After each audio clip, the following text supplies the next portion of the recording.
नमो भगवते वासुदेवाय। नमस्कार दोस्तों, आज से हम अपने इसी वीडियोस में सुनेंगे बैसाख माह की कथाएं। भारतवर्ष की महान संस्कृति में मनुष्य मात्र के लिए लौकिक तथा पारलौकिक अभ्युदय के साथ ही साथ यथार्थ शांति एवं आत्म कल्याण हेतु इसमें अमर संदेश निहित किए गए हैं। पुराण आदि शास्त्रों में भगवत पूजन, व्रत, दान, तीर्थ सेवन आदि की बहुत अधिक महत्ता बतलाई गई है। इस संदर्भ में हमारे पद्म पुराण, स्कंद पुराण में अलग अलग प्रकार के मासों की अलग अलग महिमा के बारे में बताया गया है। इन महिमाओं का गान करने से, इन महात्म्य का श्रवण करने से मनुष्य को सर्वाधिक पुण्य की प्राप्ति होती है। आइए आज से हम आरंभ करते हैं बैसाख माह महात्म्य की कथाएं। राजाओं में श्रेष्ठ अम्बरीश ऋषि के पूछने पर सूत जी ने बैसाख माह के स्नान की महिमा तथा भगवत भक्ति के लक्षण के बारे में बतलाया है। अम्बरीश ऋषि कहते हैं, हे मुनि श्रेष्ठ, अभी तक आपने जिन जिन बातों के बारे में बतलाया है, इस बात के लिए आपको कोटि कोटि हमारा धन्यवाद है। आप संपूर्ण लोकों पर अनुग्रह करने वाले हैं। आपने भगवान विष्णु के सगुण एवं निर्गुण रूपों का ध्यान का वर्णन बतलाया है। कृपया कर अब आप भक्ति के लक्षणों को भी बतलाइए। साधुओं पर कृपा करने वाले हे महर्षि, मुझे इस बात का ज्ञान दीजिए कि किस मनुष्य को कब, कहाँ, कैसे और किस प्रकार की भक्ति करनी चाहिए, जिससे जीवन उनका सार्थक हो जाए। इस बात पर सूत जी कहते हैं, हे नृपों में श्रेष्ठ महाराज अम्बरीश, ये वचन सुनकर देवर्षि नारद जी को भी बड़ी प्रसन्नता हुई। वे उनसे बोलते हैं, हे राजन सुनो, भगवान की भक्ति समस्त प्रकार के पापों को नष्ट करने वाली होती है। मैं तुमसे उस भक्ति का भली भांति और विस्तृत वर्णन बतलाता हूँ। भक्ति तो अनेक प्रकार की बतलाई गई है, मानसिक, वाचिकी, कायिकी, लौकिकी, वैदिकी तथा आध्यात्म की। ध्यान, धारणा, बुद्धि तथा वेदार्थ के चिंतन द्वारा जो भगवान विष्णु को प्रसन्न करने वाली भक्ति की जाती है, उन भक्ति को मानसिक भक्ति के रूप में जाना जाता है। दिन रात अविश्रांत भाव से तथा वेद मंत्रों के उच्चारण, जप, तप तथा आरण्य आदि के द्वारा पाठ द्वारा जो भगवान की भक्ति की जाती है, उनकी प्रसन्नता के लिए संपादन किया जाता है, उसका नाम वाचिकी भक्ति के रूप में जाना जाता है। व्रत, उपवास आदि नियमों का पालन तथा संपूर्ण 5 इंद्रियों के द्वारा संयम की जाने वाली जो आराधना होती है शरीर से, जिससे शरीर की शुद्धि होती है, शरीर साध्य होने के कारण जो भक्ति की जाती है, उसे काय की भक्ति के रूप में कहा जाता है।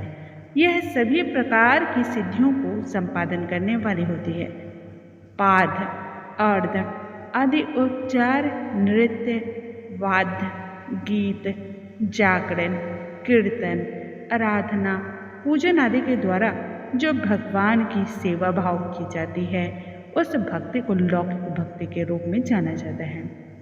ऋग्वेद, यजुर्वेद और सामवेद के जप, संहिताओं के अध्ययन आदि तथा हवस्य की आहुति, यज्ञ आदि के द्वारा की जाने वाली उपासना को वैदिक भक्ति के रूप में जाना जाता है। विद्वान पुरुषों ने अमावस्या, पूर्णिमा तथा तुला और मेष की संक्रांति आदि के दिन जो याग आदि करने का आदेश दिया है, उन भक्ति को वैदिकी भक्ति या वैदिकी भक्ति का साधन माना जाता है। अब मैं योगजन्य आध्यात्म की भक्ति का भी वर्णन बतलाता हूँ। योगज भक्ति का साधक सदा अपनी इंद्रियों को संयम में रखकर प्राणायाम पूर्वक ध्यान को किया करता है। विषयों से अलग रहता है, वह ध्यान मग्न होकर के देखता है। भगवान का मुख अनंत तेज से उद्दीप्त हो रहा है। उनकी कटी के ऊपरी भाग तक लटका हुआ यज्ञोपवीत शोभायमान हो रहा है। उनका शुक्ल वर्ण है, 4 भुजाएं हैं तथा उनके हाथों में अलग अलग मुद्राएं शोभित हो रही हैं। वरद एवं अभय की मुद्राएं हैं। उन्होंने पीत रंग के वस्त्रों को धारण किया हुआ है तथा नेत्र अत्यंत ही सुंदर और कोमल है। वे प्रसन्नता से परिपूर्ण और मुस्कुराहट से पूर्ण दिखाई देते हैं। हे राजन, इस प्रकार योग युक्त पुरुष अपने हृदय में उन परमेश्वर का ध्यान करता है, उनकी आराधना करता है। जैसे प्रज्वलित अग्नि में काष्ठ को डालने पर वह काष्ठ को भस्म कर डालती है, ठीक उसी प्रकार से भगवान की भक्ति मनुष्य के पापों को तत्काल ही दग्ध करके उसे शुद्ध कर देती है। भगवान श्री हरि की भक्ति साक्षात सुधा का रस है, अर्थात यह अमृत का रस है। संपूर्ण रसों का एकमात्र सार इसे ही माना जाता है। इस पृथ्वी पर मनुष्य जब तक उस भक्ति का श्रवण नहीं करता है, उसका आश्रय नहीं प्राप्त करता है, तभी तक उसे सैकड़ों बार जन्म मृत्यु के इस पृथ्वी चक्र से गुजरना पड़ता है और जरा के आघात से होने वाले नाना प्रकार के दैहिक और दैविक दुख उसे प्राप्त होते हैं। यदि महान प्रभावशाली भगवान अनंत कीर्तन और स्मरण उनका किया जाए तो वे समस्त प्रकार के पापों का नाश कर देते हैं। ठीक उसी प्रकार से जैसे वायु मेघ का तथा सूर्यदेव अंधकार का नाश कर डालते हैं। हे राजन, देव पूजा, यज्ञ, तीर्थ स्थान में स्नान, व्रत अनुष्ठान, तपस्या और नाना प्रकार के कर्मों से भी अनंतःकरण की वैसी शुद्धि नहीं होती जैसे भगवान अनंत का ध्यान करने मात्र से ही होती है। भूमंडल के राज्य का भार संभालने वाले धीर चित्त महाराज अम्बरीश, तुम धन्य हो, क्योंकि तुम्हारा हृदय पुरुषोत्तम भगवान श्री हरि के ध्यान में ये एक मग्न हो रहा है तथा सौभाग्य लक्ष्मी से सुशोभित होने वाली तुम्हारी नैष्ठिक बुद्धि श्री कृष्ण चंद्र की पुण्यमयी लीलाओं के श्रवण में ही प्रवृत्त हो रही है। हे नृपश्रेष्ठ, हे राजन, भक्तों को वरदान देने वाले अविनाशी भगवान विष्णु की भक्ति पूर्वक आराधना किए बिना यदि मनुष्य अहंकारवश अपने आप को ही बड़ा मानने लग जाए तब उसका कल्याण भला कैसे होगा। भगवान तुम माया के जन्मदाता हैं, उन पर माया का किसी भी प्रकार से प्रभाव नहीं पड़ता है। साधु पुरुष उन्हें भक्ति करके ही प्राप्त कर सकते हैं। इस बात को तो तुम भली भांति जानते हो। हे राजन, धर्म का कोई भी तत्व ऐसा नहीं है जो तुम्हें ज्ञात न हो। जिन प्रभु के चरण ही तीर्थ हैं, उन भगवान की चर्चा का प्रसंग उठाकर जो तुम उनकी सरस कथा को हमारे मुख से विस्तार पूर्वक जानना चाहते हो, उसमें यही कारण है कि तुम वैष्णवों का गौरव बढ़ाना चाहते हो। मुझ जैसे लोगों को आदर दे रहे हो। साधु संत जो एक दूसरे से मिलने पर अधिक श्रद्धा भाव के साथ भगवान के अनंत कल्याण में गुणों का वर्णन करते हैं, कीर्तन करते हैं और श्रवण करते हैं, इससे बढ़कर परम संतोष की बात तथा समुचित पुण्य मुझे और किसी अन्य कार्य में दिखलाई नहीं देती है। ब्राह्मण, गौ, सत्य, श्रद्धा, यज्ञ, तपस्या, श्रुति, स्मृति, दया, दीक्षा और संतोष, ये सब श्री हरि के स्वरूप ही है। सूर्य, चंद्रमा, वायु, पृथ्वी, जल, आकाश और दिशाएं, ब्रह्मा, विष्णु, रुद्र तथा संपूर्ण प्राणी उन परमेश्वर के ही स्वरूप है।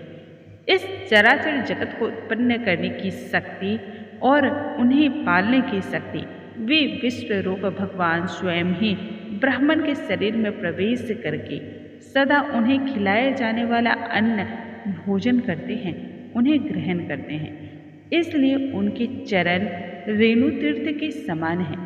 भगवान अनंत ही जिनके आधार हैं, जो संपूर्ण प्राणियों की आत्मा तथा पुण्यमयी लक्ष्मी के सर्वस्व है, उन ब्राह्मणों का आदरपूर्वक पूजन करो जो विद्वान ब्राह्मण को विष्णु रूपी बुद्धि से देखता है, वही सच्चा वैष्णव भक्त है तथा वही अपने धर्म में भली भांति स्थित भी माना जाता है।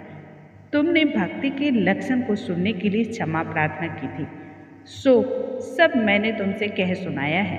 अब गंगा स्नान के लिए प्रस्थान कर रहा हूँ। यह बैसाख का महीना उपस्थित है जो भगवान श्री लक्ष्मीपति को अत्यंत ही प्रिय है। इसकी भी आज शुक्ल सप्तमी है। इसमें गंगा का स्नान तो अत्यंत ही दुर्लभ भी है।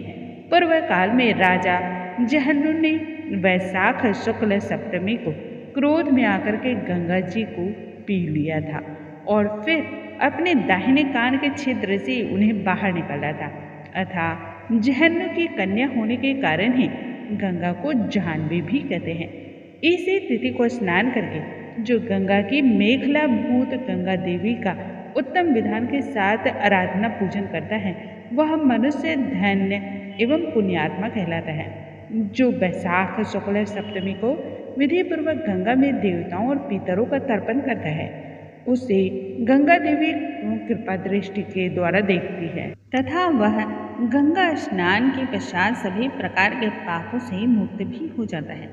बैसाख के समान दूसरा अन्य कोई मास नहीं है तथा गंगा के सदृश कोई दूसरी पवित्र नदी नहीं है। इन दोनों का दुर्लभ संयोग इसी मास में है। भगवान की भक्ति से ही ऐसा सुयोग्य प्राप्त होता है।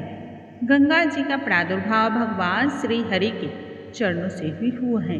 वे ब्रह्मलोक से आकर के भगवान शिव शंकर की जटाजूट में निवास करती हैं। गंगा समस्त दुखों का नाश करने वाली हैं। वे अपने 3 स्रोतों से निरंतर प्रवाहित होकर के तीनों लोकों को पवित्र करती रहती हैं।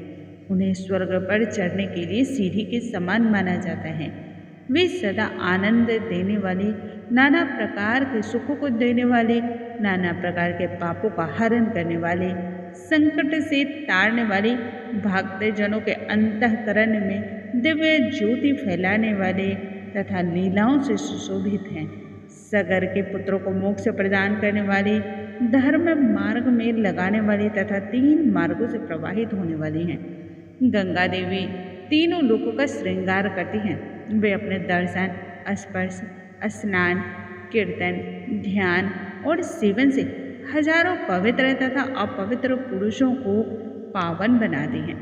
जो लोग दूर रहकर भी तीनों समय गंगा गंगा के नाम का उच्चारण करते रहते हैं, उनके 3 जन्मों का पाप भी इससे नष्ट हो जाता है। जो मनुष्य 1000 योजन दूर रहकर भी गंगा के नामों का स्मरण करते हैं, वह पापी होने पर भी अंत समय में उत्तम गति को प्राप्त होता है। हे राजन, वैशाख शुक्ल सप्तमी को गंगा जी का दर्शन विशेष दुर्लभ होता है। भगवान श्री हरि और ब्राह्मणों की कृपा से ही उस दिन उनकी प्राप्ति होती है। बैसाख के समान महीना और माधव अर्थात विष्णु के समान दूसरा अन्य कोई देवता नहीं है, क्योंकि पाप के समुद्र में डूबते हुए मनुष्य के लिए माधव ही जहाज का काम करते हैं और उसे उबारते हैं। माधव मास में जो भक्तिपूर्वक दान, जप, हवन, स्नान आदि शुभ कर्मों को करता है, उनका पुण्य अक्षय तथा 100 गुना अधिक होता है। जिस प्रकार से देवताओं में विश्वात्मा भगवान नारायण देव श्रेष्ठ हैं, जैसे जप करने में गायत्री मंत्र सबसे उत्कृष्ट माने गई है, उसी प्रकार नदियों में गंगा जी का स्थान सबसे ऊंचा और उत्कृष्ट है। जैसे संपूर्ण स्त्रियों में माँ पार्वती, तपने वालों में सूर्य, लाभों में आरोग्य लाभ, मनुष्यों में ब्राह्मण, पुण्यों में परोपकार, विद्याओं में वेद, मंत्रों में प्रणव, ध्यानों में आत्मचिंतन, तपस्याओं में सत्य और स्वधर्म पालन, शुद्धियों में आत्म की शुद्धि, दानों में अभयदान तथा गुणों में लोभ का त्याग ही सबसे प्रधान माना जाता है। ठीक उसी प्रकार से सभी मासों में वैशाख मास अत्यंत ही श्रेष्ठ और सभी पापों का नाश करने वाला माना जाता है। पापों का अंत वैशाख मास में प्रातःकाल स्नान करने मात्र से ही हो जाता है। अंधकार का अंत सूर्य के उदय से होता है तथा पुण्यों का अंत दूसरों की बुराई और चुगली करने से होता है। हे राजन, कार्तिक मास में जब सूर्य तुला राशि में स्थित होता है, उस समय जो स्नान दान आदि पुण्य कार्य किए जाते हैं, उसका पुण्य प्रार्ध गुना हो जाता है। माघ मास में जब मकर राशि में सूर्य स्थित हो तो कार्तिक के अपेक्षा भी 1000 गुना उत्तम फल की प्राप्ति होती है। और वैशाख मास में मेष की संक्रांति होने पर माघ से भी 100 गुना अधिक पुण्य की प्राप्ति होती है। वे ही मनुष्य पुण्यात्मा और धन्य होते हैं जो वैशाख मास में प्रातःकाल स्नान करके विधि विधान से भगवान श्री लक्ष्मीपति की पूजा आराधना करते हैं। वैशाख मास में सवेरे किया गया स्नान, यज्ञ, दान, उपवास, अवश्य भक्षण तथा ब्रह्मचर्य का पालन ये महान पातकों का नाश करने वाला होता है। हे राजन, कलयुग में वैशाख की महिमा गुप्त नहीं रह पाएगी, क्योंकि उस समय वैशाख स्नान का महात्म्य अश्वमेघ यज्ञ के अनुष्ठान से भी बढ़कर माना जाएगा। कलयुग में परम पावन अश्वमेघ यज्ञ का अनुष्ठान नहीं हो सकता है। उस समय वैशाख माह का स्नान ही अश्वमेघ यज्ञ के समान माना जाएगा। कलयुग की अधिकांश मनुष्य पापी होंगे तथा इसी में लिप्त रहेंगे।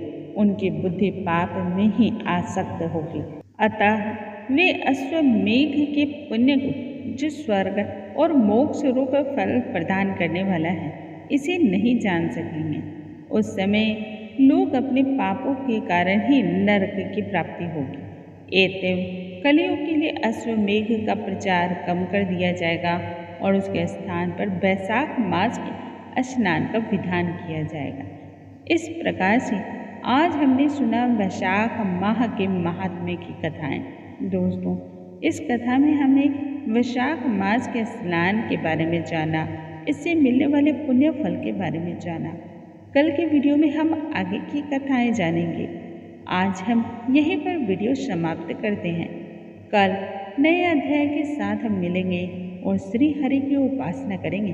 भगवान श्री हरि की उपासना करने मात्र से ही, उनके नामों का स्मरण करने मात्र से ही लाखों पुण्य की प्राप्ति होती है, जीवन सार्थक हो जाता है। बोलो भगवान श्री हरि की जय, भगवान श्री नारायण की जय।